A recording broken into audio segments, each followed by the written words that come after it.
Pachpaoli police ठाण्याअंतर्गत 9 September रोजी हरपाल सिंग रावल सिंग गुरुदत्त यांनी आपली ॲक्टिवा दुचाकी गुरु नानक भवन अशोक चौक येथे ऑफिस जवळ हँडल लॉक करून पार्क केली होती। फिर्यादींनी 2 वाजताच्या सुमारास त्याच जागी जाऊन बघितले असता गाडी कोणी अज्ञात चोरट्याने चोरून नेल्याचे निदर्शनास आले।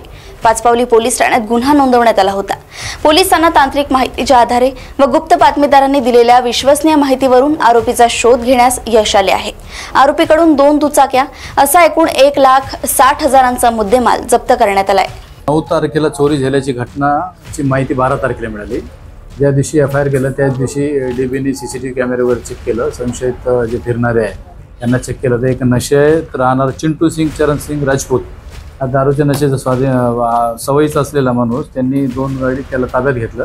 2 गाडी चोरल्याची कबुली दिली। दोन्ही गुन्हे उघडकीस आलेले आहे आणि तो याच्या अगोदर त्याच्यावर गुन्हे रेकॉर्ड नाही, परंतु तो एका धाब्यावर कुकचं काम करायचं आणि त्याची पत्नी पण घरगुती मेस चालवायची। परंतु याला जे पैसे पुरत नाही याच उद्देशाने त्या दारूच्या नशाची सवय लागल्याने ती 2 गाडी चोरल्याची सांगतो, परंतु गाड्या विकली नाही ती, त्याच्याच ताब्यातून आम्ही जप्त केलेली आहे। दारूच्या नशेत काही जर समजा हँडल हलवून घेतलं तर त्याच्यात काही नाही, चाबी हँडल लॉक नाही, त्याच्या गाड्या घेऊन जाऊन ठेवून द्यायचं। ते शेवटी त्याचा विकण्याचा इरादा होताच, परंतु तो विकण्याच्या आधीच आम्ही त्याच्याकडून 2 गाड्या जप्त केलेल्या आहेत। डीबी पथकाचे पोलीस हवालदार भटकर, शगीर नजर मिर्झा, शंकर आगडे, मनोज चौधरी आणि ओमप्रकाश बुर्डे या टीमने याची कारवाई केलेली आहे।